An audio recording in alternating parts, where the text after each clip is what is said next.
السلام علیکم ورحمۃ اللہ وبرکاتہ۔ ان الحمد للہ وکفیٰ والصلاة والسلام علی نبی المصطفیٰ وبعد۔ ناظرین اکرام، محرم الحرام کے عنوان سے آج کی اس پیغام محرم کانفرنس میں آپ کا استقبال ہے، اور الحمدللہ مختلف علماء حضرات سے آپ نے ابھی تک اس پروگرام کا پہلا حصہ سنا۔ اب ہم اگلے حصے کی طرف جاتے ہیں، اور اس کے لیے پہلے میں یہ سیکنڈ سیشن شروع کرنے کے لیے دعوت دیتا ہوں حمد و نعت کے لیے قاری عثمان ذوالنورین صاحب کو۔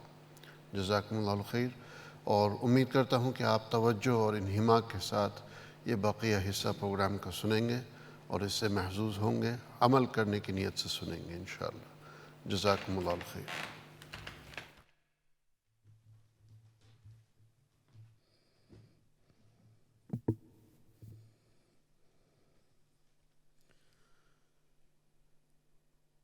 بلا کے جو شہید کرے بائے وہ برباد ہے، حسین زندہ باد ہے، حسین زندہ باد ہے، حسین زندہ باد ہے، حسین زندہ باد ہے۔ بلا کے جو شہید کرے بائے وہ برباد ہے، حسین زندہ باد ہے، حسین زندہ باد ہے۔ حسین وہ جوان ہے جو قاری قرآن ہے، صحابی رسول ہے، نبی کا خاندان ہے۔ حسین وہ جوان ہے جو قاری قرآن ہے، صحابی رسول ہے، نبی کا خاندان ہے۔ صدیق عمر کا لاڈلا، صدیق عمر کا لاڈلا، زمانے بھر کو یاد ہے، حسین زندہ باد ہے، حسین زندہ باد ہے، حسین زندہ باد ہے، حسین زندہ باد ہے۔ حسین نور عین ہے، ہمارے دل کا چین ہے، حسین کو میں کیا لکھوں، حسین بس حسین ہے۔ حسین نور عین ہے، ہمارے دل کا چین ہے، حسین نور عین ہے، ہمارے دل کا چین ہے۔ حسین کو میں کیا لکھوں، حسین بس حسین ہے۔ حسینی ہوں، حسینیت سے دل میرا آباد ہے، حسین زندہ باد ہے، حسین زندہ باد ہے، حسین زندہ باد ہے، حسین زندہ باد ہے۔ بلا کے جو شہید کرے بائے وہ برباد ہے، حسین زندہ باد ہے، حسین زندہ باد ہے۔ حسین نور چشم مومنہ گلے کا ہار ہے، جنتی جوانوں کا حسین سردار ہے۔ حسین نور چشم مومنہ گلے کا ہار ہے، جنتی جوانوں کا حسین سردار ہے، جنتی جوانوں کا حسین سردار ہے۔ آمنہ کے لال کا سنو یہ ارشاد ہے، حسین زندہ باد ہے، حسین زندہ باد ہے، حسین زندہ باد ہے، حسین زندہ باد۔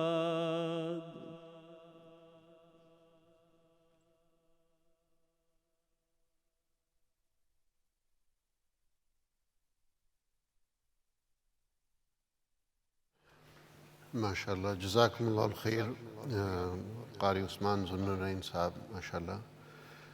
ناظرین اکرام، یہ محرم کا جو موقع ہے، یہ ایسا موقع ہے کہ ایک تو کربلا کے واقعے سے پہلے اس کی عظمت اور اس کی خیر و برکت اپنی جگہ پر ہے، اور کربلا کے بعد جو ہمیں سبق ملتا ہے سیدنا حسن سیدنا حسین رضی اللہ تعالی عنہما اور آل بیت اہل بیت، ان کی زندگی سے جو سبق ملتا ہے اور خود واقعہ کربلا سے جو ہمیں سبق ملتا ہے کہ حق اور سچ کا ساتھ دینا، اس چیز کو سامنے رکھتے ہوئے اور اس کے تقاضوں کو سامنے رکھتے ہوئے اس دور میں ہمارا عمل کیا ہے؟ کیا ہم امت کو اکٹھا کرنے کی کوشش کر رہے ہیں، یا اس واقعے کو اور ان مواقع کو آپس میں اختلاف اور لڑائی جھگڑا ہی نہیں بلکہ جو ہے ایک دوسرے پر حملے کرنے کا بہانہ بنا رہے ہیں؟ جتنے حملے مسلکی بنیاد کے اوپر اس مہینے میں ہوتے ہیں اتنے شاید ہی کسی اور مہینے میں ہوتے ہوں۔ جتنی دل آزاری مسلمانوں کے مختلف یہ کہہ لیجیے کہ حصوں کی، مختلف عضو کی جو ہے اور بدن کے مختلف حصوں کی جتنی دل آزاری اس مہینے میں ہوتی ہے شاید ہی کسی اور مہینے میں ہوتی ہو۔ یہ ایک ایسا دردناک پہلو ہے کہ جو کہ محرم کے کربلا کے واقعے کی المناکی پریشانی اور مصیبت اور آفت کے اوپر نمک اور مرچ کا کام کرتا ہے۔ لہٰذا ہمارا عمل ہونا کیا چاہیے اور ہم کس عمل پر ہیں اور اپنی اصلاح کیسے کر سکتے ہیں، اور وہ کام جو سب سے بہتر ہو اس کو کس طریقے سے کر سکتے ہیں، اس کے لیے میں دوبارہ دعوت دینا چاہتا ہوں حضرت مولانا منور احمد محمدی صاحب کو کہ وہ تشریف لائیں اور اس کے اوپر ہمیں اپنے مشوروں سے محظوظ فرمائیں۔ جزاکم اللہ الخیر۔ حضرت مولانا منور محمودی صاحب، جزاکم۔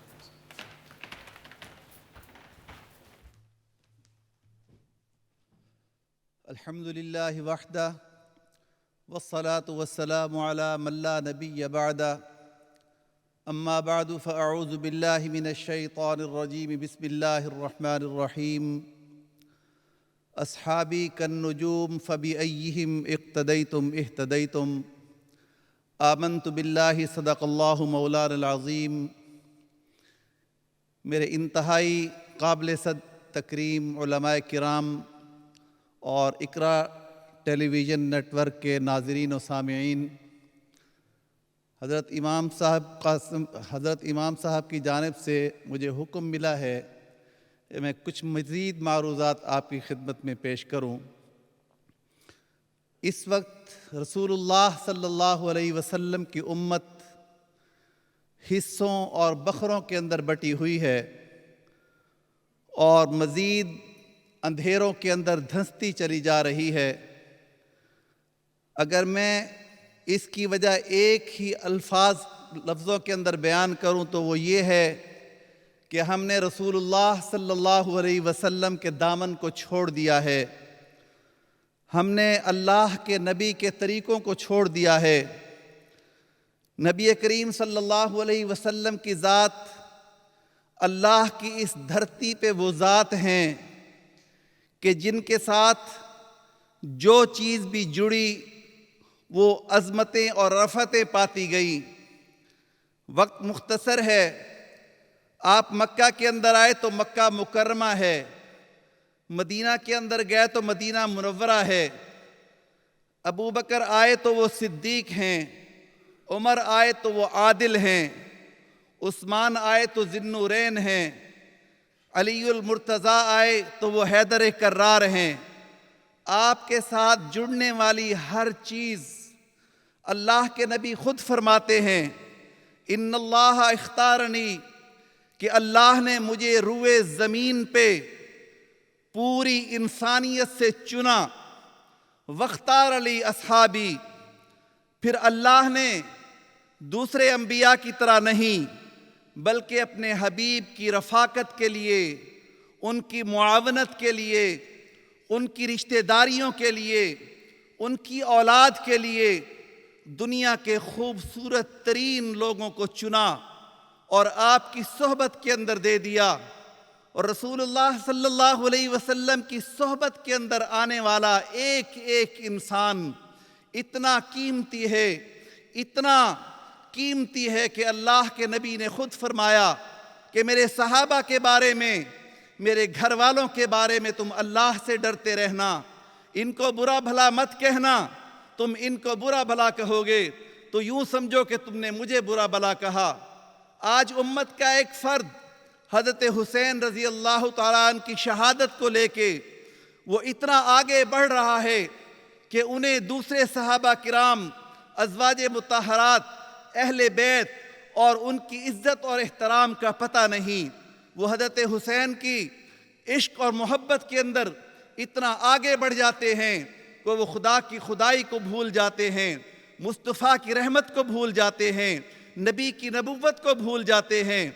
ضرورت یہ ہے کہ اس ماہ محرم کے آنے پہ امت کے اندر ایک عجیب و غریب اختراق نظر آتا ہے۔ امت پریشانیوں کے اندر مبتلا ہو جاتی ہے۔ ہم ایک دوسرے پہ تنقید کرنا اپنا فرض سمجھتے ہیں، جبکہ اللہ کے نبی نے ہمیں ایک گائیڈ لائن دی ہے، اللہ کے نبی نے ہمیں ایک راستہ بتلایا ہے۔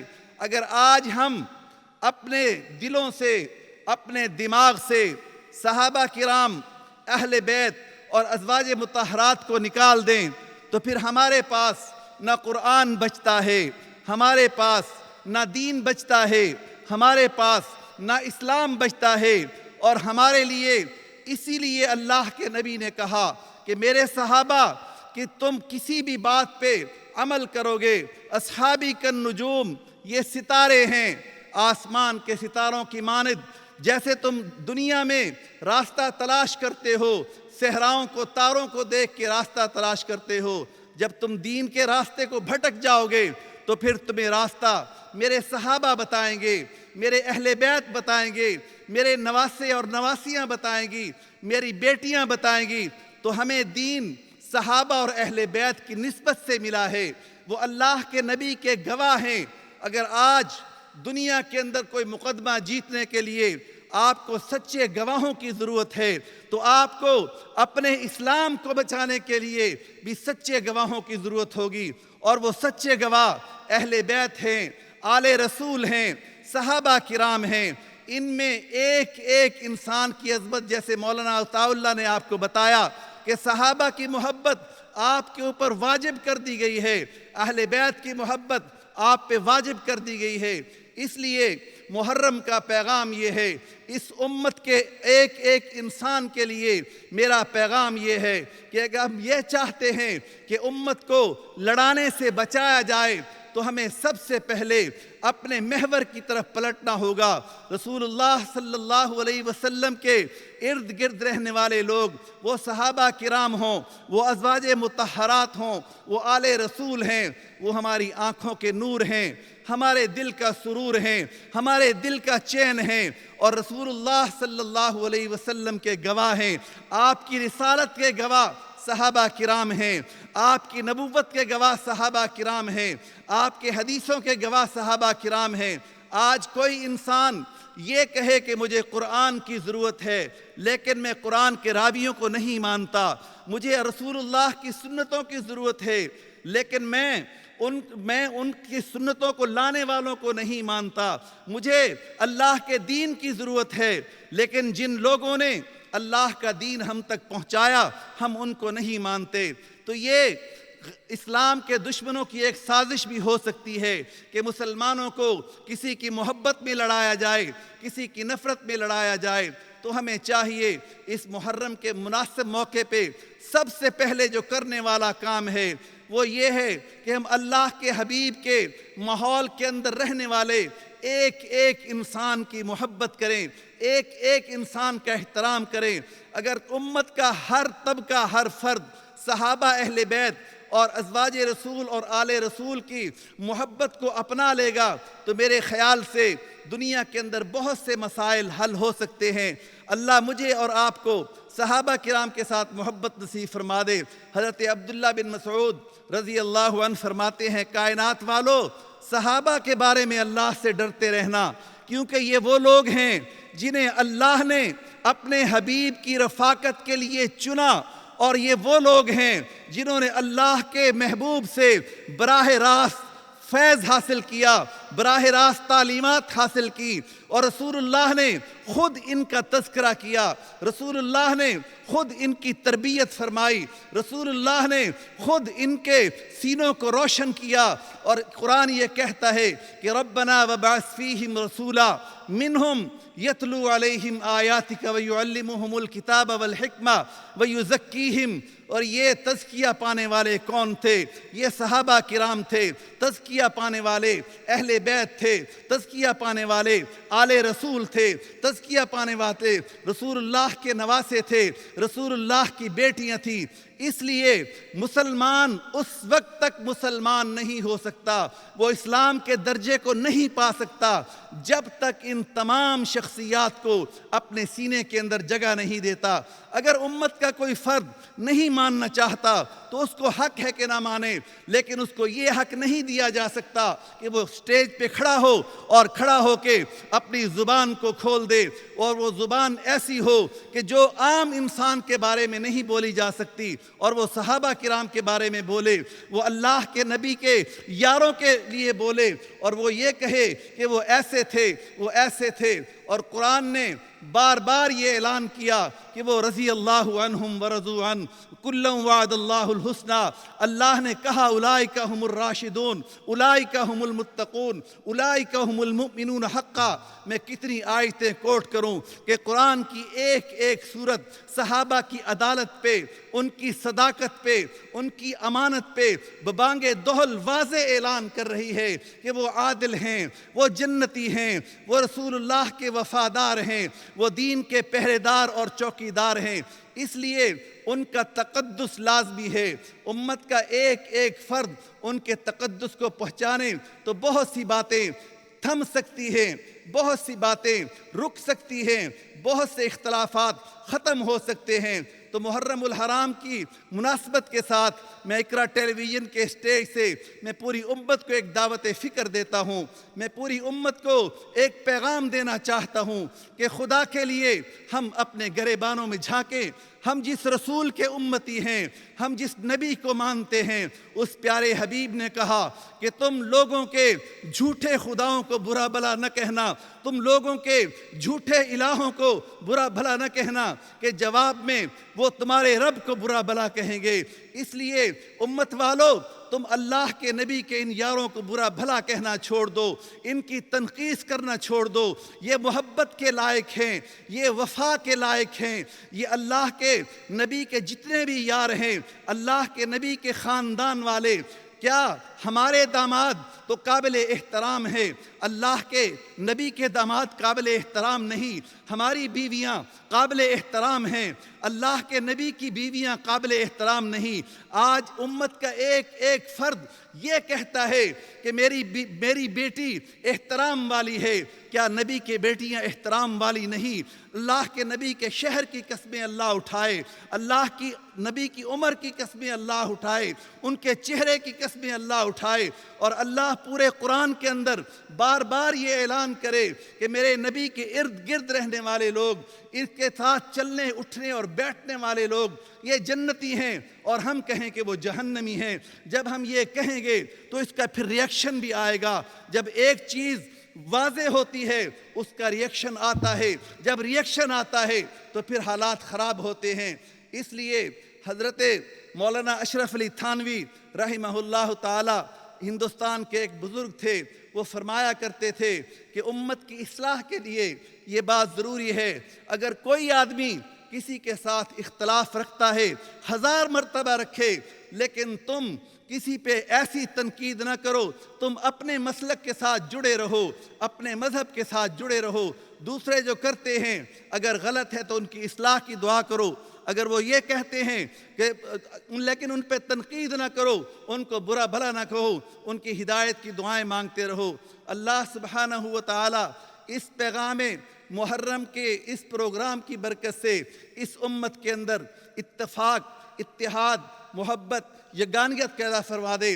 یہ امت بکھری ہوئی ہے، یہ امت ٹکڑے ٹکڑے ہے، یہ امت لہو لہو ہے، یہ امت آج پوری دنیا کے اندر اپنے مرکز سے ہٹنے کی وجہ سے، اس کی وجہ ایک ہی ہے کہ ہم نے اپنے مرکز کو چھوڑ دیا ہے، ہم اپنے مرکز سے دور ہو گئے ہیں، ہم اپنے اسلاف کو چھوڑ کے غیروں کے راستے پہ چل نکلے ہیں، جس کی وجہ سے آج ہم زخمی ہیں، لہو لہو ہیں، ہم پارا پارا ہیں، اور ہم دنیا کے اندر دھکے کھا رہے ہیں۔ جب ہم قرآن کو تھامنے اور اٹھانے والے تھے تو یہ امت اس جہان پہ راج کر رہی تھی، یہ امت اس جہان کو فتح کر رہی تھی، یہ امت اس دنیا کا سہارا تھی، اور آج دنیا ان کے ہاتھ سے نکل گئی ہے، اور یہ مظلوموں کی طرح صرف اپنے مرکز سے کٹنے کے بعد اللہ رب العزت ہمیں اپنے نبی کے صحابہ کے ساتھ، اہل بیت کے ساتھ، اولاد رسول کے ساتھ، آل رسول کے ساتھ اللہ ہمیں محبت نصیب فرما دے،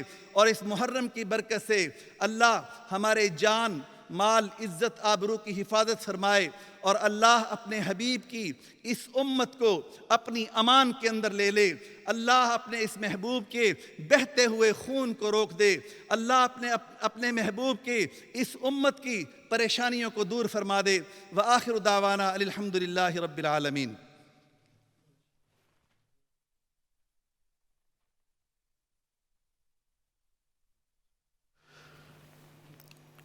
جی ماشاءاللہ، جزاکم اللہ الخیر۔ اور یہ بہت ہی اہم پیغام تھا، اور میں چاہتا تھا کہ یہ پیغام آپ کے سامنے آئے کہ ہم آپس میں اتحاد اور اتفاق کے ساتھ اس مہینے کو بجائے اس کے کہ لڑائی جھگڑا اور ایک دوسرے کی دل آزاری کا ذریعہ بنائیں، کس طریقے سے ہم جو ہے سیدنا امام حسن، امام حسین رضی اللہ تعالیٰ عنہما اور ان کے گھر والے، حضور صلی اللہ علیہ وسلم کے گھر والے، ان کی جو کوششیں، محنتیں تھیں، ان کی جو قربانیاں تھیں، اس کے اوپر ہم عمل کرنے کی کوشش کریں۔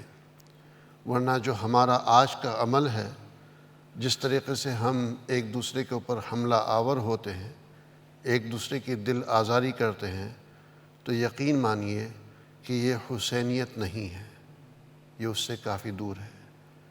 یہ میرے حساب سے تھوڑی سی تشنگی رہ گئی تھی، اس لیے میں نے حضرت مولانا سے درخواست کی کہ دوبارہ وہ اسٹیج پر آئیں اور آپ کے سامنے اس پہلو کے اوپر جو ہے ماشاءاللہ ڈسکشن پیش کریں۔ جہاں بات آتی ہے کربلا میں قاتلین کی، جنہوں نے قتل کیا، اور ان کے بارے میں جو اعلان ہے کہ یقیناً ظاہر ہے کہ انہوں نے حضور صلی اللہ علیہ وسلم کے گھر والوں کو، ان کے معصوم بچوں کو بے دردی کے ساتھ قتل کیا، شہید کیا، تو یقیناً ان کے بارے میں ہمیشہ ہمیشہ کے لیے جہنم کا اعلان ہے۔ وَمَن يَقْتُلْ مُؤْمِنًا مُتَعَمِّدًا، کہ جو شخص جان بوجھ کر کے کسی مومن کو قتل کرتا ہے، فَجَزَاؤُهُ جَهَنَّمُ، اس کی جزا، اس کا صلہ، اس کا بدلہ جہنم ہے، خالداً فیہا، وہ جہنم ٹھکانہ ایسا نہیں ہے جیسے اور مومنین کے لیے ہوگا کہ وہ اپنی سزا پانے کے بعد، اپنا یہ کہہ لیجیے عذاب کا حصہ حاصل کرنے کے بعد وہاں سے چھٹکارا حاصل کر کے جنت کی طرف آ جائیں گے، نہیں، بلکہ ایسے لوگ ہمیشہ ہمیشہ کے لیے جہنم میں رہیں گے۔ وَغَضِبَ اللَّهُ عَلَيْهِ، ایسے شخص کے اوپر اللہ کا غصہ ہے، اللہ کی ناراضگی ہے۔ وَلَعَنَهُ، اور اللہ کی طرف سے اس کے اوپر لعنت ہے۔ وَأَعَدَّ لَهُ، اور اللہ نے اس کے لیے جہنم میں بہت ہی خطرناک اور برا ٹھکانہ بنا رکھا ہے۔ تو جہاں یہ آیت کربلا کے جو مرتکبین ہیں ان کے اوپر لاگو ہوتی ہے، تو اگر کوئی اس واقعے کو نشانہ بنا کر کے یا اس واقعے کا پلو پکڑ کر کے یا اس کو سہارا بنا کر کے اس دور میں ایک دوسرے کی جان لینے کی کوشش کرتا ہے، تو یہ آیت اس کے اوپر بھی لاگو ہوتی ہے، اور وہ شخص بھی پھر جہنم کا جو ہے اپنا ٹھکانہ بنا لے۔ لہٰذا ہمیں ہوش کے دانت سنبھالنے چاہیے اور ایک دوسرے کا احترام اور ایک دوسرے کی جو ہے عزت اس طریقے سے آگے بڑھیں انشاءاللہ۔ اب ہمارے ماشاءاللہ اس مجلس کے روح رواں اور ہر سال ہمارے جو ہے ماشاءاللہ مربی محسن اور ہمارے اکابرین میں یعنی ہر سال ہمارے سامنے 2 بڑی شخصیات موجود ہوتی تھیں اس کانفرنس میں، لیکن پچھلے سال ایک شخصیت کو اللہ سبحانہ وتعالیٰ نے اپنے پاس بلا لیا، حضرت مولانا اکرام الحق خیری صاحب جو ہے کئی بار ان کا جو ہے یہ کہہ لیجیے تذکرہ تو ہوتا ہی ہے، لیکن خالی جب ذہن خالی ہوتا ہے تب بھی ان کی تصویر اور ان کی باتیں سامنے آتی ہیں۔ ان سے زیادہ اس عمر کے مقام پر صحت مند شخصیت خصوصاً علماء میں نے نہیں دیکھی۔ علماء کو تو اپنا مزاج ہوتا ہے نا کہ علماء جو ہے ماشاءاللہ یعنی کھانے پینے کے معاملے میں ہم لوگ آگے ہوتے ہیں تو پھر ہماری صحت پہ بھی ویسے ہی فرق پڑتا ہے، لیکن ماشاءاللہ یعنی حضرت مولانا امداد حسن صاحب غالباً ان کی عمر 90 سے تو اوپر تھی، 90 سے اوپر، جی ہاں، تو 90 سے اوپر عمر ہوتے ہوئے بھی جو ہے وہ بغیر کسی سہارے کے، بغیر کسی سپورٹ کے، بلکہ جو ہے ہماری طرح بالکل نوجوانوں کی طرح چلنا پھرنا ان کا تھا۔ تو اس سال ہمارے درمیان وہ موجود نہیں ہیں، ان کی ہمیں سخت کمی محسوس ہو رہی ہے۔ اللہ سبحانہ وتعالیٰ ان کے درجات بلند فرمائے، لیکن ان کے بچپن کے ساتھ ہی حضرت مولانا امداد الحسن نعمانی صاحب ہر سال کی طرح اس سال ہمارے پاس موجود ہیں۔ میں ان سے گزارش کرتا ہوں کہ وہ آئیں اور اس کانفرنس کے اوپر جو ہے انشاءاللہ آپ کے سامنے تفصیل کے ساتھ اپنا بیان پیش کریں۔ جزاکم اللہ الخیر۔ حضرت مولانا امداد الحسن نعمانی صاحب ماشاءاللہ برمنگھم سے تشریف لائے ہیں اور ہر سال اس کانفرنس میں شریک ہوتے ہیں، تو ان کی باتوں سے ضرور محسوس ہوئیے گا۔ جزاکم اللہ الخیر۔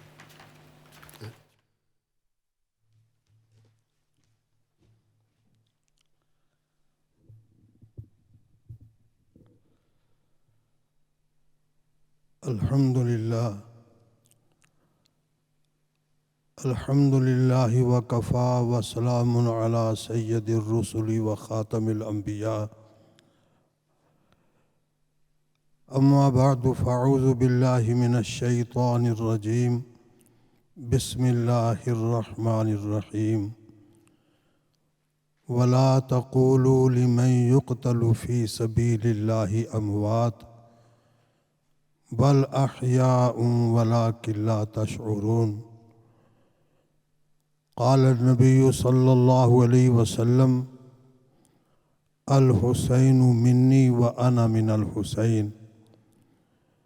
قال النبی صلی اللہ علیہ وسلم سیدہ و شباب اہل الجنہ الحسن والحسین، او کما قال النبی صلی اللہ علیہ وسلم۔ آمنت باللہ وصدق اللہ مولانا العظیم وصدق رسولہ النبی الکریم ونحن علی ذلک لمن الشاہدین والشاکرین والحمد للہ رب العالمین۔ کٹا کے گردنیں بتلا گئے ہیں کربلا والے، کٹا کے گردنیں بتلا گئے ہیں کربلا والے، کبھی باطل کے آگے جھک نہیں سکتے خدا والے۔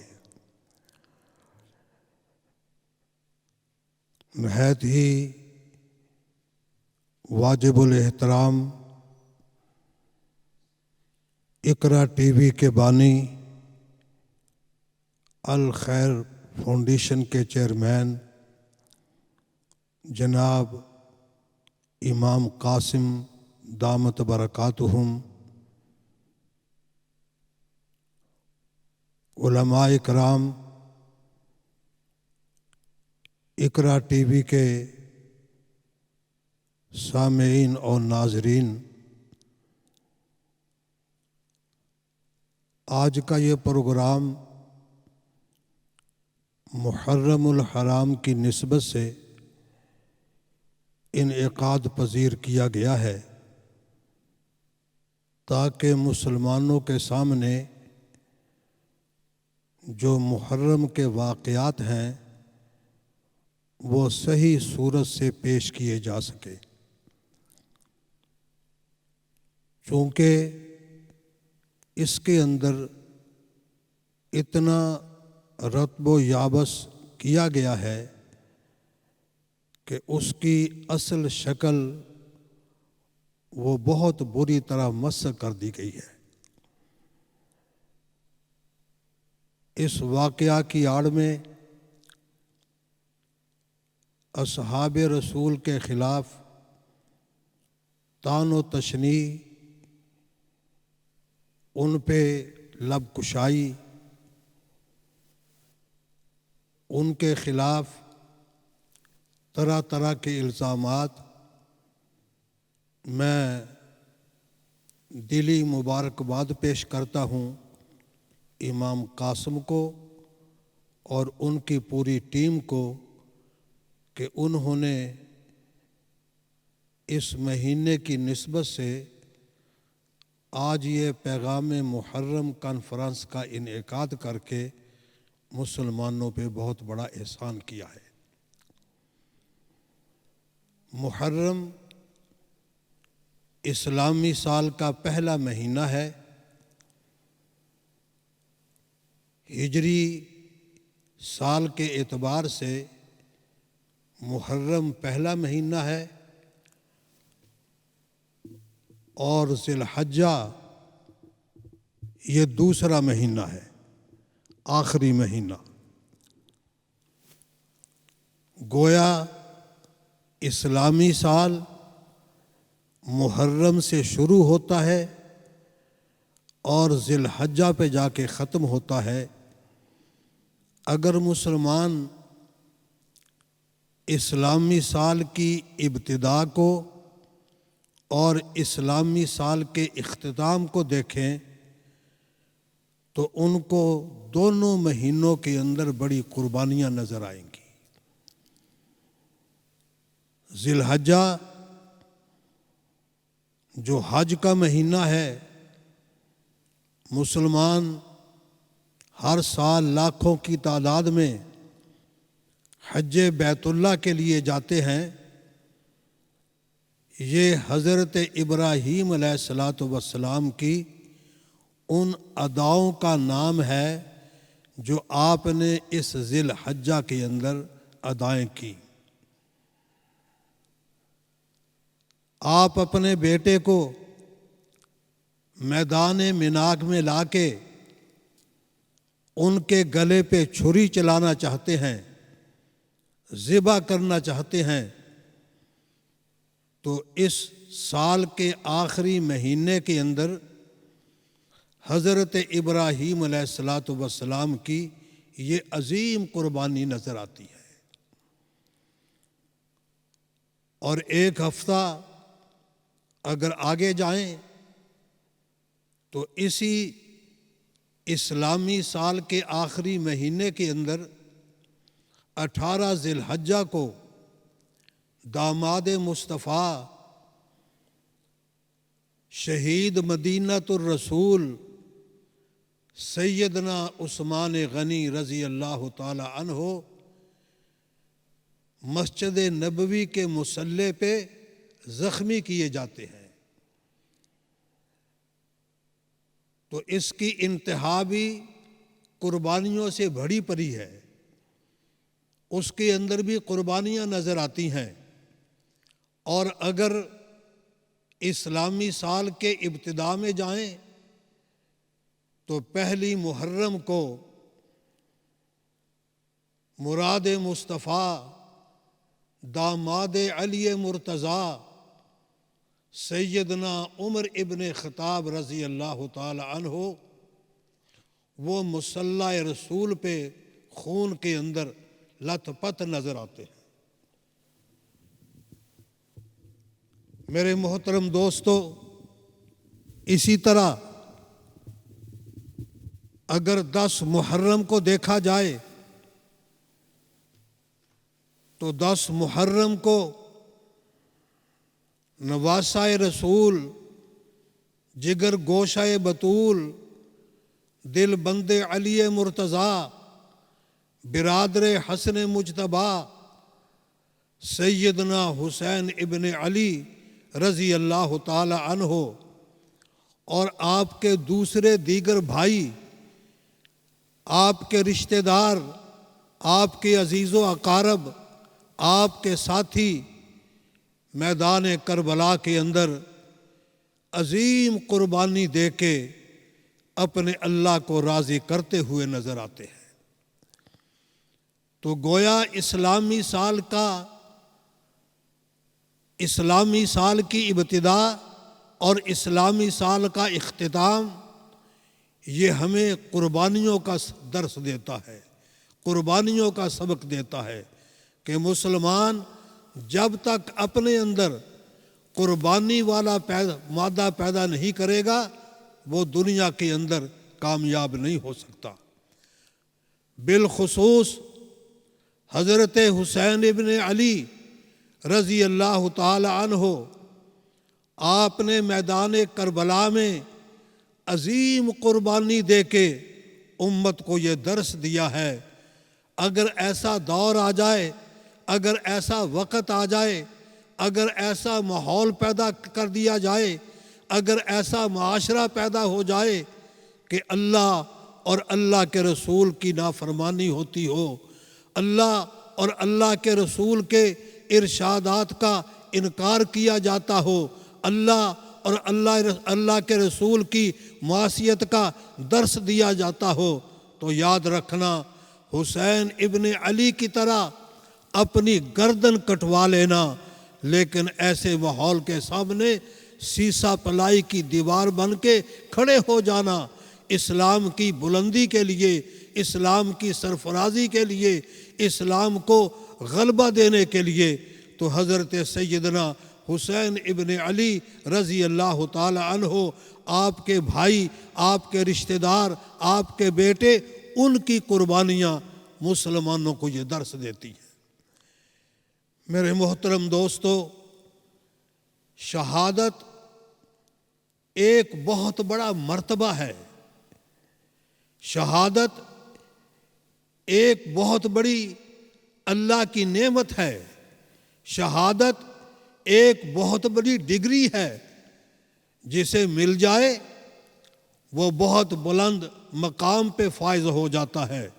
اسی لیے میرے آقا یہ تمنا کرتے گئے، یہ دعائیں کرتے گئے، یہ التجائیں کرتے گئے، یہ آرزو کرتے گئے، یہ خواہش اللہ کی بارگاہ میں بار بار پیش کرتے چلے گئے، یا اللہ میں تیرے دربار میں یہ دعا کرتا ہوں، مجھے تیرے رستے کے اندر شہید کیا جائے، میرے ہاتھ پاؤں کاٹ دیے جائیں، میرے جسم کا ٹکڑا ٹکڑا کر دیا جائے، اور تو مجھے دوبارہ زندگی عطا فرمائے، پھر تیرے رستے کے اندر مجھے شہید کر دیا جائے، حتیٰ کہ اسی طرح قیامت آ جائے۔ گویا شہادت اتنا عظیم مرتبہ تھا، اتنی عظیم نعمت تھی، جو اللہ تعالیٰ کے پیارے محبوب حضور سرور کائنات صلی اللہ تعالیٰ علیہ وسلم نے اللہ کے دربار میں دعائیں مانگی، یا اللہ یہ مرتبہ مجھے بھی عطا فرما، یہ شان مجھے بھی عطا فرما، یہ عظمت مجھے بھی عطا فرما۔ لیکن اللہ تعالیٰ نے اپنے محبوب سے وعدہ کیا تھا، میرے محبوب آپ ان کے سامنے میرا پیغام پہنچائیں، میری توحید کا درس ان کو دیں۔ یا اللہ یہ پورا ماحول میرے خلاف بن جائے گا، تو اللہ تعالیٰ نے اپنے نبی سے وعدہ فرمایا تھا، واللہ یعصمک من الناس، میرے محبوب برملا یہ اعلان کرنا آپ کا کام ہے، برملا یہ دعوت دینا آپ کا کام ہے، لوگوں سے محفوظ رکھنا یہ میرا کام ہے۔ تو اللہ کا وعدہ تھا کہ اللہ تعالیٰ نے اپنے محبوب کو محفوظ رکھنا تھا، اس لیے اللہ تعالیٰ نے بظاہر دنیا کے اندر آپ کو وہ مقام جو شہداء کو اللہ تعالیٰ نے عطا کیا، اس سے بڑھ کے بھی اللہ تعالیٰ نے عطا کیے، لیکن اللہ تعالیٰ نے اپنے رستے کے اندر اپنے محبوب کو شہید نہیں ہونے دیا، اس لیے کہ اللہ تعالیٰ نے وعدہ کیا تھا کہ واللہ یعصمک من الناس، میرے محبوب میں آپ کو بچاؤں گا، کسی کی تلوار آپ کے قریب نہیں آ سکتی، کسی کا خنجر آپ کے قریب نہیں آ سکتا۔ ویسے بھی اللہ تعالیٰ نے میرے محبوب کو وہ رعب عطا فرمایا تھا۔ آپ نے فرمایا کئی میل کی مسافت پر اللہ تعالیٰ نے دشمن کے دل کے اندر میرا رعب ڈال دیا، تو اللہ تعالیٰ کے پیارے محبوب نے یہ خواہش پیش کی، یہ تمنا پیش کی، یہ آرزو پیش کی، یا اللہ تیرے رستے کے اندر مجھے قتل کر دیا جائے، پھر تو مجھے زندگی عطا فرمائے، اسی طرح مجھے پھر شہید کر دیا جائے۔ لیکن اللہ تعالیٰ نے آپ کی اس دعا کو آپ کے وجود اطہر پر تو اللہ تعالیٰ نے قبول نہیں فرمایا، لیکن اللہ تعالیٰ نے آپ کے نواسے کو اس دعا کی شکل کے اندر وہ مقام، وہ مرتبہ، وہ عزت، وہ عظمت عطا فرمائی کہ اللہ تعالیٰ نے میدان کربلا کے اندر آپ کو وہ شہادت کا مقام، وہ شہادت کا رتبہ عطا فرمایا جس کی میرے آقا اللہ کی بارگاہ کے اندر دعا کرتے رہے ہیں۔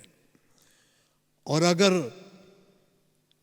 آپ حضرت فاروق اعظم رضی اللہ تعالی عنہ کے دربار میں جائیں تو آپ بھی اللہ کی بارگاہ کے اندر یہ دعا کرتے نظر آتے ہیں، اللہم انی اسألک شہادۃ فی سبیلک، یا اللہ میں تیرے دربار کے اندر دعا کرتا ہوں تو مجھے اپنے رستے کے اندر شہادت عطا فرما، موت شہادت والی عطا فرما، ووفاتاً فی بلد رسولک، اور یا اللہ جب موت کا وقت آئے اپنے محبوب کے شہر مدینہ منورہ کے اندر مجھے موت عطا کرنا۔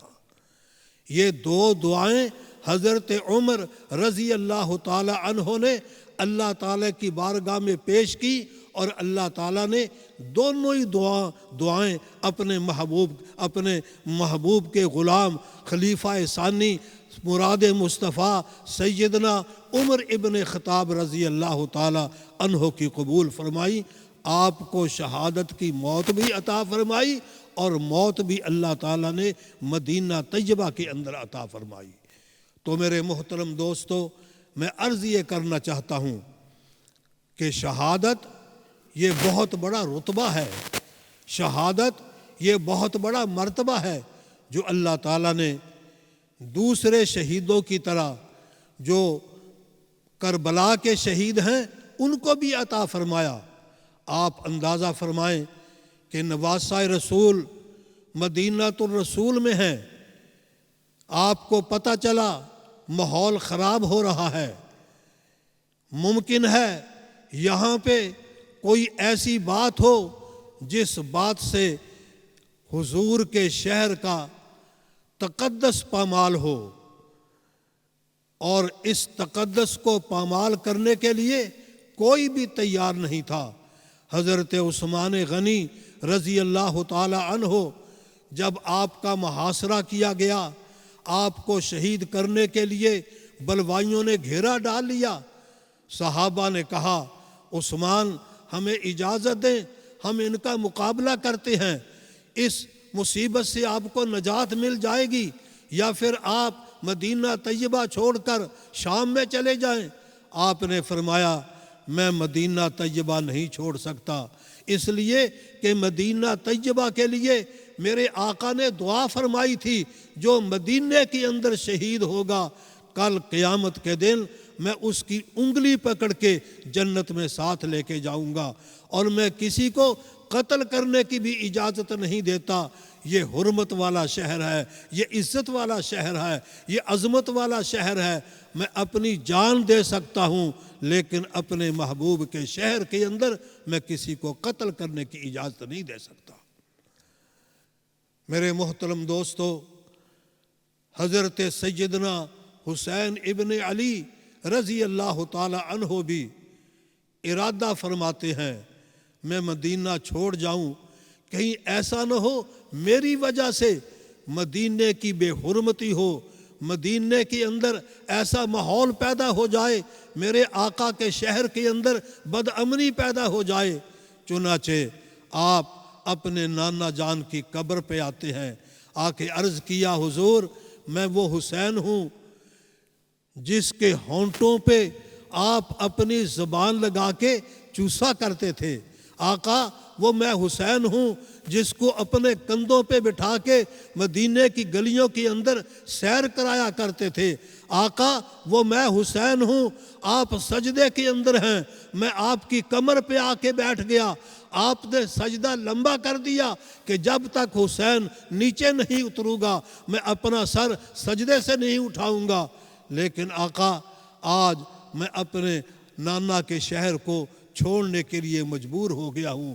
آقا میرے محبوب میں یہ نہیں چاہتا میری وجہ سے مدینہ طیبہ کا ماحول خراب ہو۔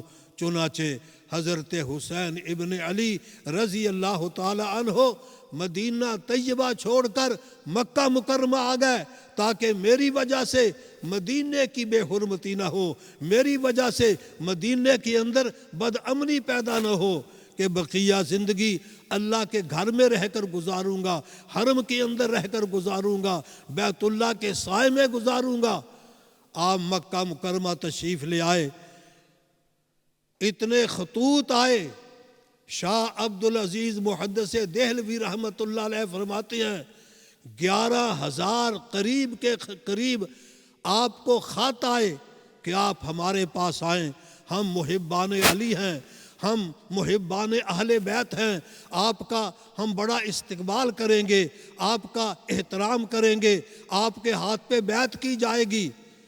آپ نے اس وجہ سے کہ کہیں اللہ کے نبی کے دین پہ حرف نہ آئے اس لیے مکہ مکرمہ چھوڑنے کا ارادہ کر لیا تاکہ میں وہاں جا کے اپنے نانا کے دین کو بچاؤں، اپنے نانا کے دین کی حفاظت کروں، تاکہ میرے ہوتے ہوئے میرے آقا کے دین پہ کوئی حرف نہیں آنا چاہیے۔ کچھ لوگ کہتے ہیں کہ شاید حضرت حسین اقتدار کے لیے گیا، حضرت حسین وہاں بادشاہت حاصل کرنے کے لیے گیا۔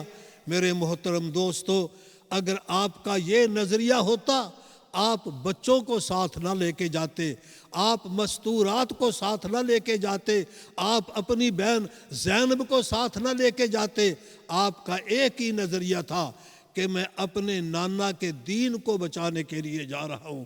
چنانچہ سیدنا حسین ابن علی رضی اللہ تعالی عنہ مکہ مکرمہ کو چھوڑ کر اس لیے آپ نے شام کا ارادہ کیا تاکہ میرے جانے سے وہاں دین بچ جائے، اسلام بچ جائے، دین محفوظ ہو جائے، اسلام محفوظ ہو جائے۔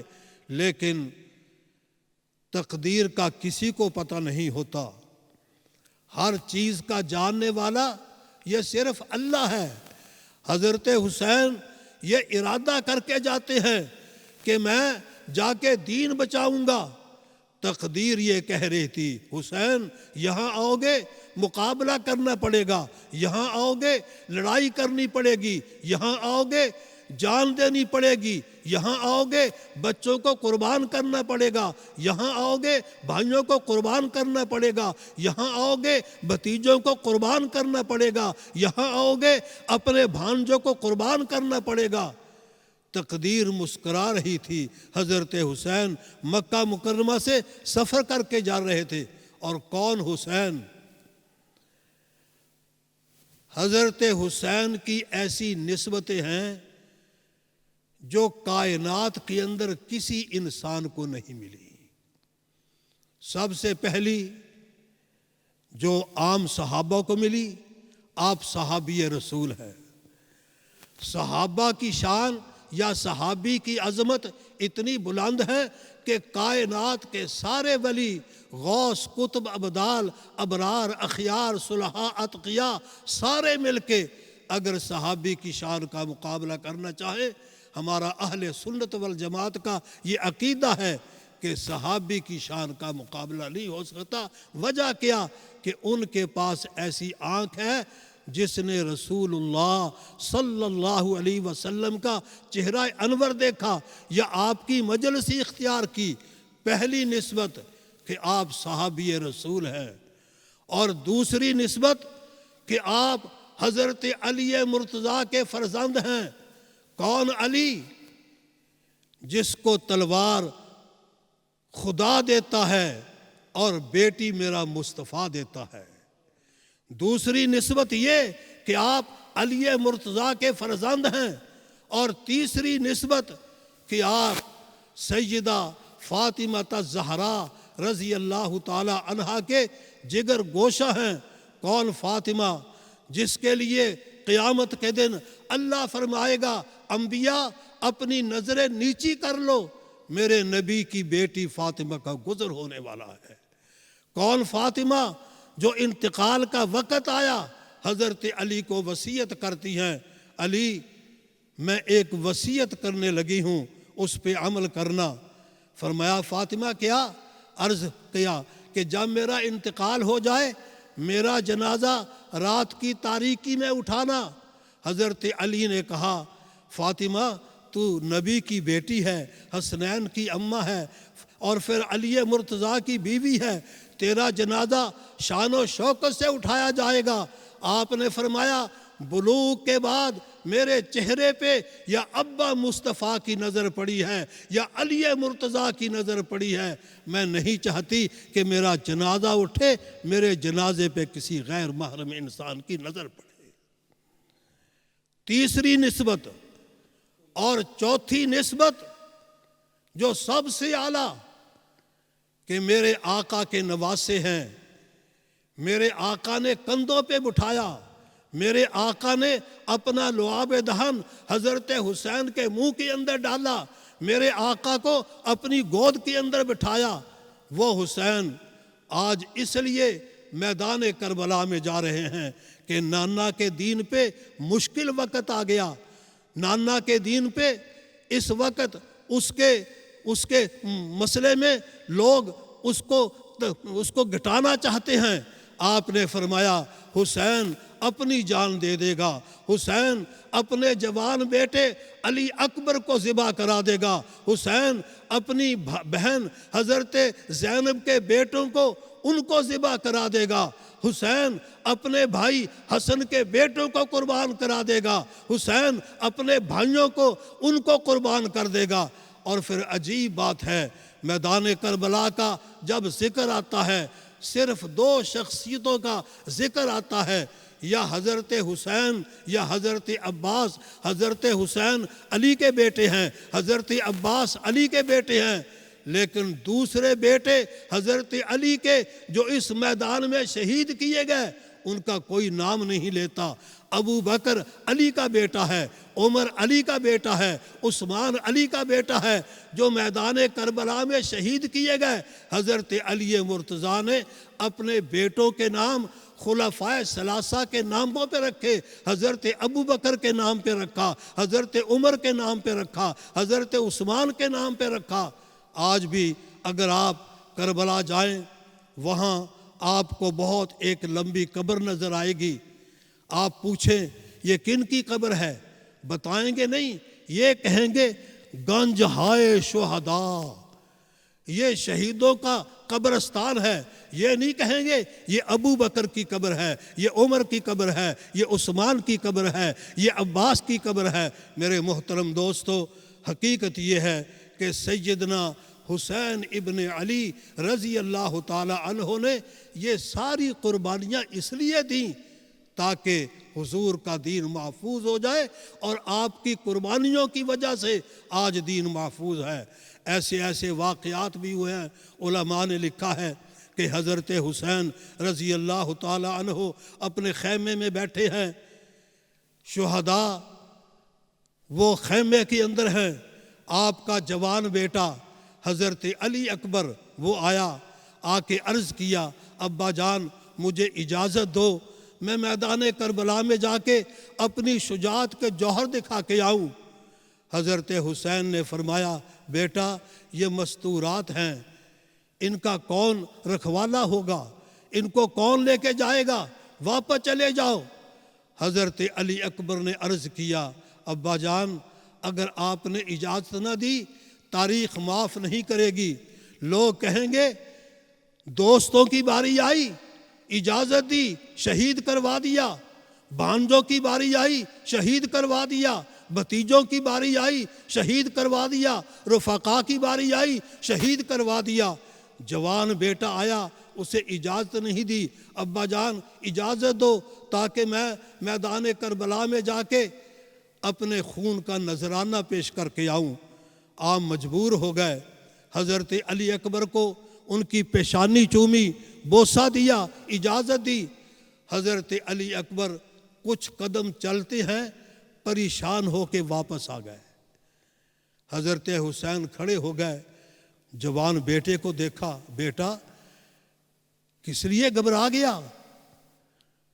یہ ماحول دیکھ کر، شہداء کی لاشیں دیکھ کر عرض کیا ابا جان میں بھی آخر حسین کا بیٹا ہوں، میرے رگ و ریشے کے اندر علی کا خون ہے، میں ڈرنے والا نہیں۔ بیٹا واپس کس لیے آ گئے؟ عرض کیا ابا جان ایک بات یاد آ گئی، وہ آپ کی خدمت میں پیش کرنے کے لیے آیا ہوں۔ بیٹا کیا؟ کہا ابا جان آپ کو یاد ہے جب مدینہ طیبہ سے چلنے لگے میری بہن صغرا بیمار تھی، آپ نے اجازت نہیں دی، فرمایا صغرا تم مدینے کے اندر رہو، جب ہم اپنی منزل پہ پہنچ گئے، اپنے مقام پہ پہنچ گئے، یہ علی اکبر تجھے لینے کے لیے آئے گا۔ ابا جان میری بہن میرا انتظار کرتی ہوگی، کب علی اکبر آئے گا مجھے ساتھ لے کے جائے گا۔ مجھے علم ہے جو میدان کربلا میں گیا وہ واپس نہیں آیا، جام شہادت نوش کر کے آیا، میں بھی جا رہا ہوں، مجھے بھی علم ہے میں اللہ کی راہ کے اندر اپنی جان پیش کر کے آؤں گا، شہادت پیش کر کے آؤں گا۔ ابا جان میں اس لیے آیا ہوں جب میں شہید ہو جاؤں، میرے کفسر انصری سے روح پرواز کر جائے، میں خون کے اندر لت پت ہوں اور آپ اٹھا کے میری لاش خیمے کے اندر لے کے آئیں۔ ابا جان یہ میرا کرتا اتار کے اگر کوئی مدینہ طیبہ جانے والا ہو اس کے حوالے کر دینا اور کہنا میری یہ کرتا حضرت صغرا کو پہنچانا اور کہنا صغرا اگر زندہ ہوتا میں وعدے کے مطابق لینے کے لیے آتا، میں اللہ کی راہ کے اندر اپنی جان قربان کر چکا ہوں۔ میرے محترم دوستو ان لوگوں نے اس لیے اپنی جانیں دی ہیں تاکہ اسلام بچ جائے، دین بچ جائے۔ اس لیے کسی نے خوب کہا کہ کٹا کے گردنیں بتلا گئے ہیں کربلا والے، کبھی باطل کے آگے جھک نہیں سکتے خدا والے۔ حضرت حسین رضی اللہ تعالی عنہ نے میدان کربلا کے اندر امت کو یہ درس دیا، یہ پیغام دیا، یہ آپ نے امت کے سامنے ایک سبق چھوڑا کہ دیکھنا اگر باطل جتنی قوت کے اندر بھی ہو، جب اسلام کی سرفرازی کا وہ معاملہ آ جائے اپنی جان دے دینا، اپنی جان کا نذرانہ پیش کر دینا، لیکن اپنی وہاں کترانے کی ضرورت نہیں ہے، ڈرنے کی ضرورت نہیں ہے۔ سیدنا حسین ابن علی رضی اللہ تعالی عنہ نے اور دوسرے شہداء نے یہ قربانیاں پیش کر کے دراصل ہمیں یہ درس دیا ہے، سبق دیا ہے، تاکہ ہم بھی ان کے نقش قدم پر چل کر دنیا کے اندر کامیابی حاصل کریں۔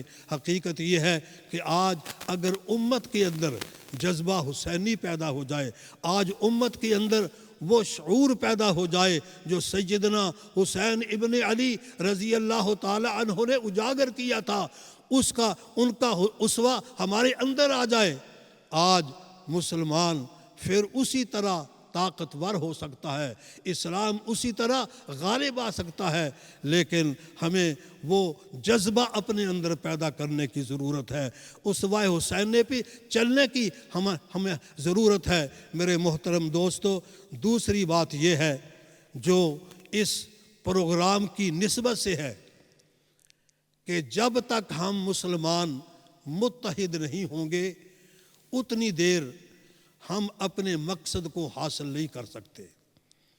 آج باطل مسلمانوں کو خاندانوں کے اندر، قبیلوں کے اندر، فرقوں کے اندر لڑا کر وہ اپنا مقصد حاصل کرنا چاہتا ہے۔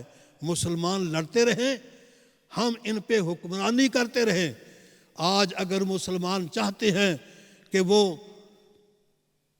اسلام کو دنیا کے اندر غالب کریں، اس کا ایک ہی طریقہ ہے کہ اپنے اندر اتحاد پیدا کرنا ہوگا، اپنے اندر قوت پیدا کرنی ہوگی، آپس میں متحد ہونا ہوگا، ایک دوسرے کا احترام کرنا ہوگا۔ جیسے پہلے کہا گیا کہ کچھ لوگ اسلام کے نام پہ ان بزرگ ہستیوں کو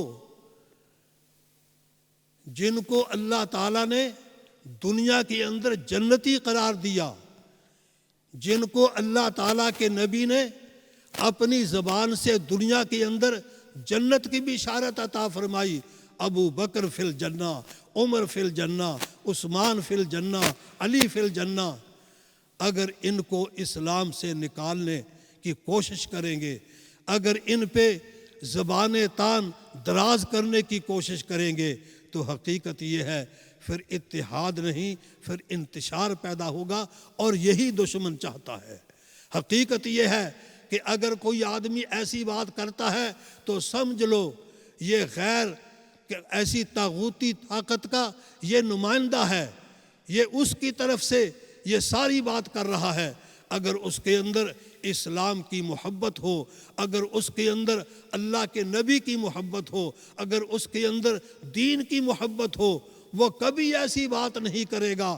وہ مسلمانوں کے اتحاد کی بات کرے گا، وہ ابو بکر کے فضائل کی بات کرے گا، عمر فاروق کے فضائل کی بات کرے گا، عثمان غنی کی فضائل کی بات کرے گا، علی مرتضیٰ کے فضائل کی بات کرے گا، اہل بیت کی فضائل کی بات کرے گا، امہات المومنین کے فضائل کی بات کرے گا۔ جب یہ سارے فضائل ہوں گے تو مسلمانوں کے اندر اتحاد بھی آئے گا، اتفاق بھی آئے گا، اور مسلمان پھر بڑے آرام سے، بڑے سکون سے بھائی بھائی بن کے اپنی زندگی بسر کریں گے۔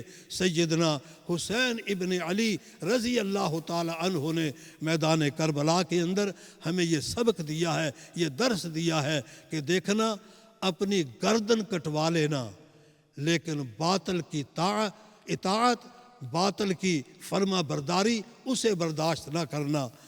کسی نے خوب کہا اسی کربلا کے سلسلے میں کہ میدان کربلا نے ایسے ایسے معصوموں کے خون کو پیا ہے کہ چشم فلک نے کبھی ایسا نظارہ نہیں دیکھا ہوگا۔ اللہ تعالیٰ ہمیں ان شہداء کے نقش قدم پہ چلنے کی توفیق عطا فرمائے۔ حقیقت یہ ہے کہ اسلام کے اندر شہداء کی اتنی بڑی فہرست ہے کہ اگر ان کا صرف نام ہی لیا جائے اس کے لیے بہت بڑے وقت کی ضرورت ہے۔ جیسے پہلے کہا گیا کہ اگر شہداء پہ جزا فضا کرنا ہوتا تو میرے آقا سیدنا امیر حمزہ رضی اللہ تعالی عنہ کی لاش پہ کرتے۔ یہ واحد لاشاں ہے جنہیں شہید کر کے، جن کے ہاتھ پاؤں کی انگلیاں کاٹی گئیں، جن کے ہونٹ کاٹے گئے، جن کی آنکھیں نکالی گئیں، جن کا ناک کاٹا گیا، جن کے کان کاٹے گئے، نہیں، جن کا کلیجہ نکالا گیا۔ میرے آقا نے اپنے چچا کی لاش کو دیکھا، آنکھوں میں آنسو آ گئے اور فرمایا میرے چچا کی لاش پہ رونے والا کوئی نہیں ہے، لیکن میرے آقا نے ایسے ماحول میں صبر کا درس دیا ہے۔ اور قرآن بھی کہتا ہے وَلَنَبْلُوَنَّكُمْ بِشَيْءٍ مِّنَ الْخَوْفِ وَالْجُوعِ وَنَقْصٍ مِّنَ الْأَمْوَالِ وَالْأَنفُسِ وَالثَّمَرَاتِ وبشر الصابرین، اللہ فرماتے ہیں جو صبر کرتا ہے اللہ تعالیٰ پھر الذین اذا اصابتہم مصیبہ قالوا انا للہ و انا الیہ راجعون، اللہ تعالیٰ فرماتے ہیں اولئک علیہم صلوات من ربہم ورحمہ واولئک هم المہتدون۔ اللہ تعالیٰ ہمیں شہداء کے نقش قدم پہ چلنے کی توفیق عطا فرمائے۔ اللہ تعالیٰ کے پیارے محبوب نے جو ہمیں یہاں درس دیا ہے صبر کا، اللہ تعالیٰ صبر کرنے کی توفیق عطا فرمائے۔ اور اسلام کا اصول ہے جتنا بڑا صبر ہوتا ہے اللہ تعالیٰ اتنا بڑا اجر عطا فرماتے ہیں۔ میرے آقا طائف کی بستی میں گئے، جو آپ کی حالت کی گئی تاریخ کے اندر موجود ہے، قرآن و حدیث کے اندر موجود ہے۔ آپ نے صبر کیا، اللہ تعالیٰ نے اس صبر کا نتیجہ یہ عطا کیا، آپ کو ثمرہ یہ عطا کیا کہ اللہ تعالیٰ نے معراج پہ بلایا۔ اللہ تعالیٰ ہمیں بھی صبر کی توفیق عطا فرمائے۔ ان واقعات سے اللہ تعالیٰ ہمیں سبق حاصل کرنے کی توفیق عطا فرمائے۔ میں آخر میں پھر اپنے بھائی حضرت مولانا امام قاسم دامت برکاتہم اور ان کی پوری ٹیم، ان کا شکریہ ادا کرتا ہوں کہ انہوں نے آج کے اس موقع کی مناسبت سے یہ پروگرام رکھا۔ سننے والے جو ناظرین ہیں، سامعین ہیں، جنہوں نے سنا دیکھا، اللہ تعالیٰ سب کو حضرت سیدنا حسین ابن علی شہدائے کربلا، شہدائے اسلام، ان کی محبت عطا فرمائے۔ اللہ تعالیٰ ہم سب کو ان کے نقش قدم پہ چل کے دنیا کے اندر اور آخرت کے اندر کامیابی حاصل کرنے کی توفیق عطا فرمائے۔ وآخر دعوانا ان الحمد للہ رب العالمین۔ اے خاک کربلا تو قدرت کے اس احسان کو نہ بھول، اے خاک کربلا تو قدرت کے اس احسان کو نہ بھول کہ تڑپی ہے تجھ پہ لاشائے جگر گوشائے بطول۔ قتل حسین اصل میں مرگ یزید ہے، اسلام زندہ ہوتا ہے ہر کربلا کے بعد۔ آپ کے سامنے یادگار اسلاف حضرت مولانا صاحبزادہ امداد الحسن نعمانی صاحب شہادت حسین کے عنوان سے انتہائی خوبصورت بیان فرما رہے تھے۔ یہ تقریب اپنے اختتام کی طرف جا رہی ہے۔ میں التماس کروں گا حضرت مولانا عطاءاللہ خان صاحب کی خدمت میں کہ وہ اسٹیج پر تشریف لائیں اور چند اشعار ہمارے سامعین کی نظر فرمائیں۔ حضرت مولانا عطاءاللہ خان صاحب۔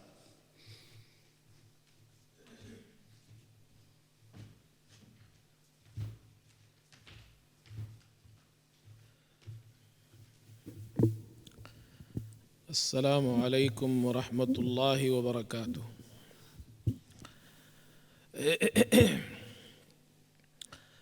سیدنا حسین رضی اللہ تعالی عنہ کی شان میں چند اشعار میں نے کہنے کی کوشش کی ہے۔ میں باقاعدہ شاعر نہیں ہوں، لیکن آل رسول سے ہمارا ایک تعلق ہے محبت اور عشق کا۔ میں نے اپنے اس جذبات کا اظہار کیا ہے تو وہ چند اشعار پیش خدمت ہے۔ عرض کیا ہے: جمال بھی حسین ہے، کمال بھی حسین ہے،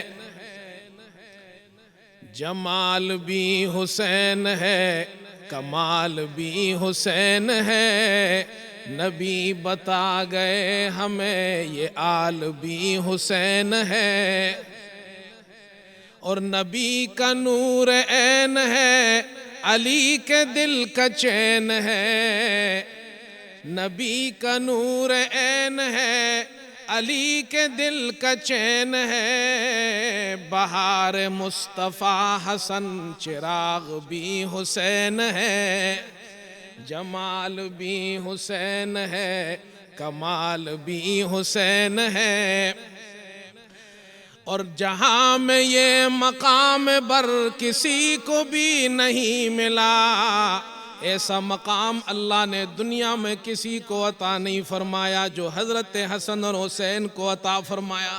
کون سا مقام ہے؟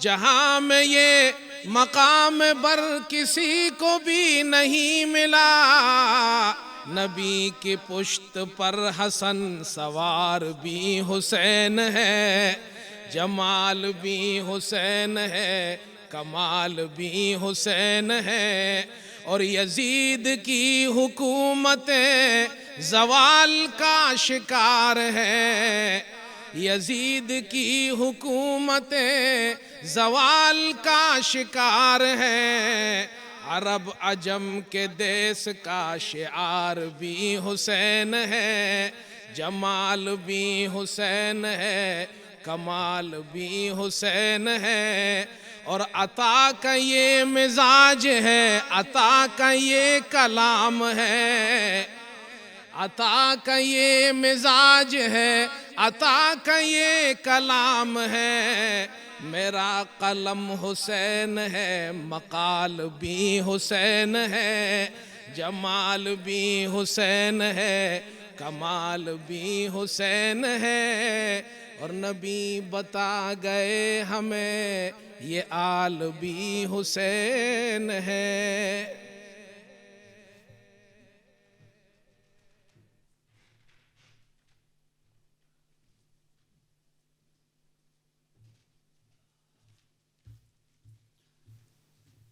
جمال بھی حسین ہے، کمال بھی حسین ہے، شاہ است حسین بادشاہ است حسین، شاہ است حسین بادشاہ است حسین، سرداد نہ داد در یست یزید حقاً کے بنا لا الہ است حسین۔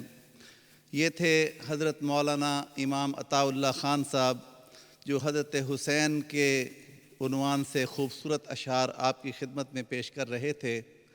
اب میں دعوت سخن دوں گا ہمارے اس تقریب کے آخری مقرر حضرت مولانا احمد قاضی صاحب کہ وہ سٹیج پر تشریف لائیں اور اس ساری ٹرانسمیشن کی تمام تقریروں کا نچوڑ اور خلاصہ انگلش کے اندر پیش فرمائیں۔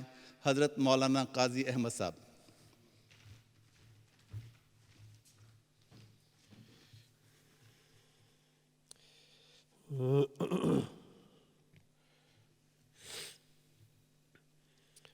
الحمد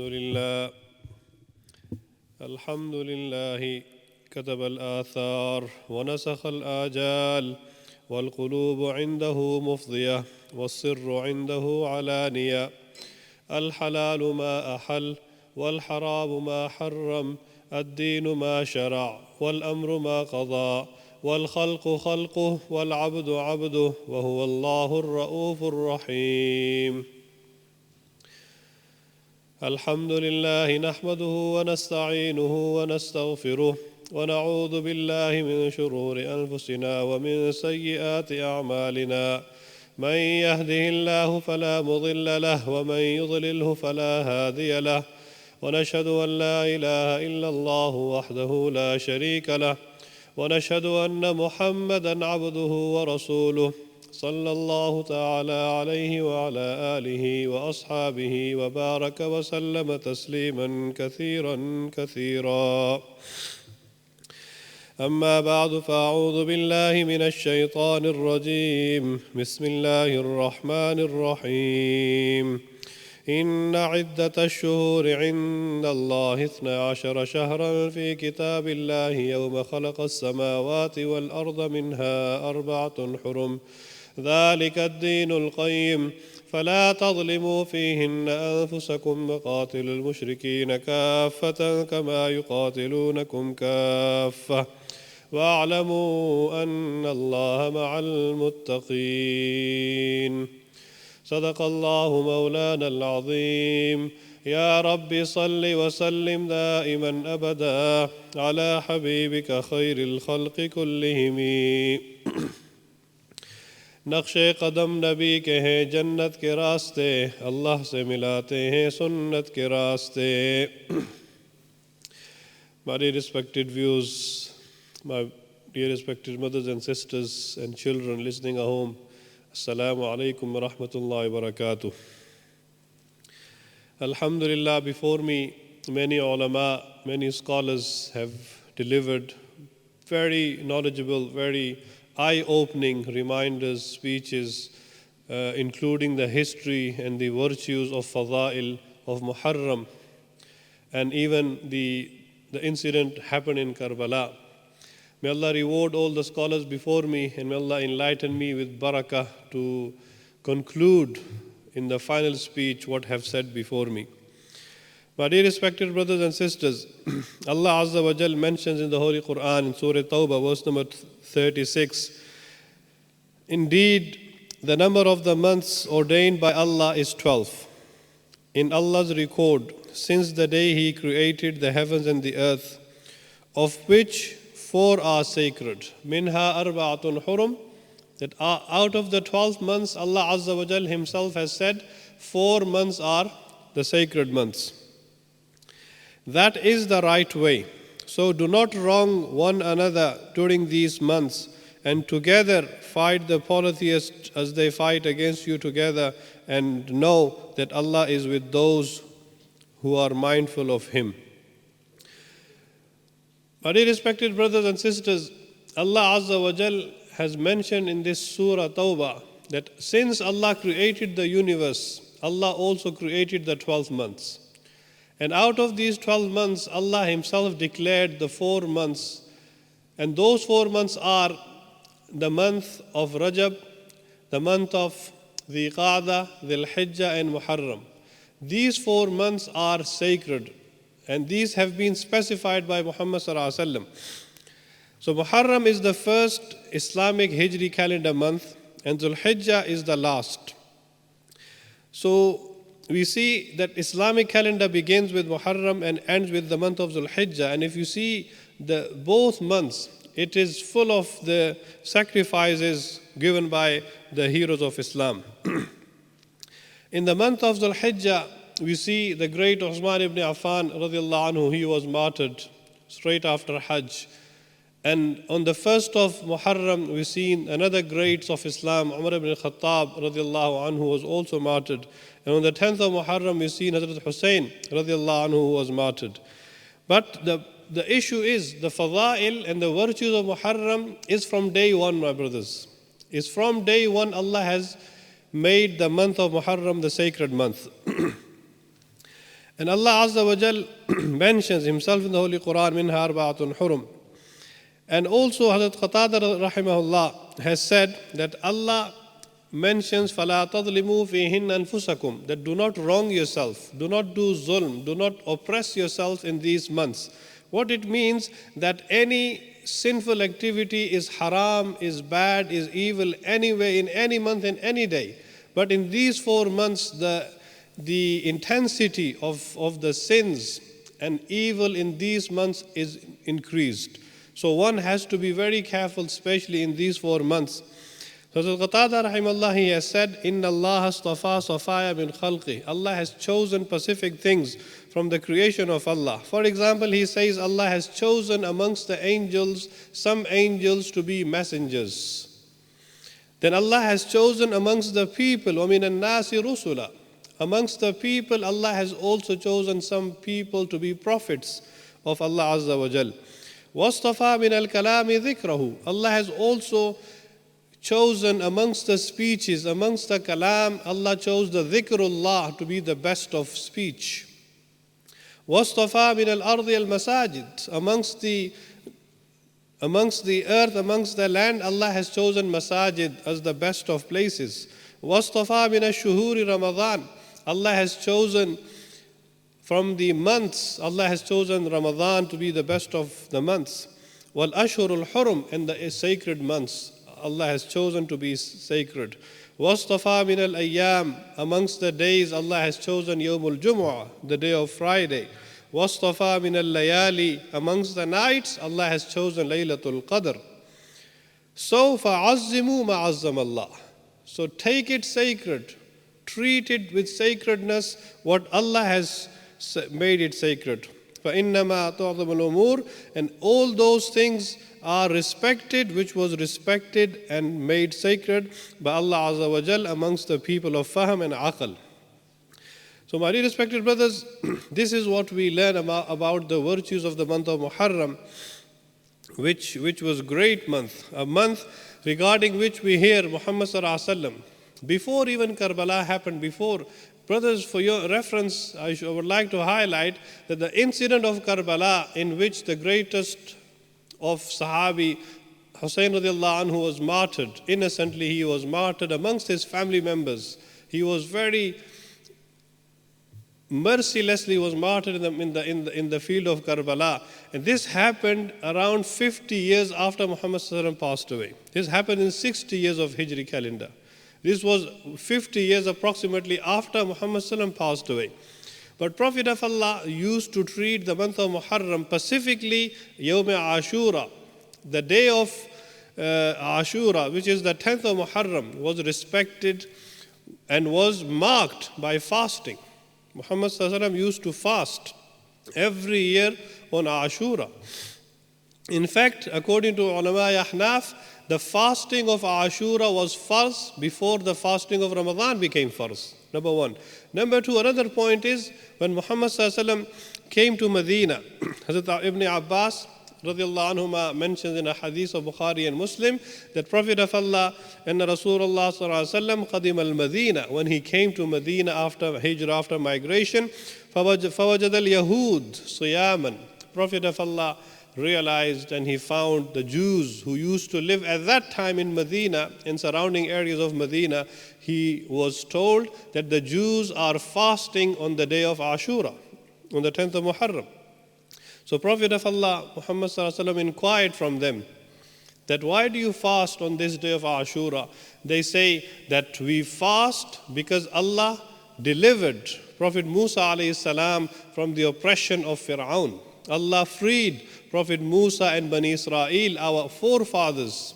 The Jews said our forefathers were delivered, were liberated, were helped against Pharaoh Fir'aun of Egypt on the day of Ashura. So we thank Allah. We thank God by fasting. Muhammad sallallahu alaihi wasallam said, "Nahnu ahaqqu wa awla bi Musa minkum." Don't you know that we are more close to Prophet Musa than you are? And we are already fasting anyway, but we will continue fasting even with this in mind, that Allah helped my brother, Prophet Musa alayhi salam. So we're going to also thank Allah because we are close to Musa alayhi salam more than you. So this teaches us that Prophet of Allah Muhammad sallallahu alaihi wasallam and the Muslims of Sahaba, the Muslims, Sahaba of Makkah and Medina, they used to respect and mark the month of Muharram, specifically the day of Ashura. Moving on, my brothers, this month nowadays in this day and age is also related to the family of Muhammad sallallahu alaihi wasallam known as Ahlul Bayt. My dear brothers and sisters, for your reference, it's very important to know the importance of Ahlul Bayt and who are people of Ahlul Bayt. In the Holy Quran, Allah Azza wa Jal speaks directly addressing the wives of Muhammad sallallahu alaihi wasallam in Surah Al-Ahzab, verse number 32 and then 33 onwards. Allah Azza wa Jal says, "A'udhu billahi minash shaitanir rajim. Bismillahir rahmanir rahim. Ya nisaa an-nabiy lastunna ka ahadin minan nisaa. إن اتقيتن فلا تخضعن بالقول فيطمع الذي في قلبه مرض وقلن قولا معروفا." This is chapter 33, verse number 32, in which Allah, addressing the wives of the Prophet, Allah himself has said in Surah Al-Ahzab that, "O wives of the Prophet, you are not like any other woman. If you are mindful of Allah, then do not be overly effeminate in speech with men, or those with sickness in their hearts may be tempted, but speak in a moderate tone."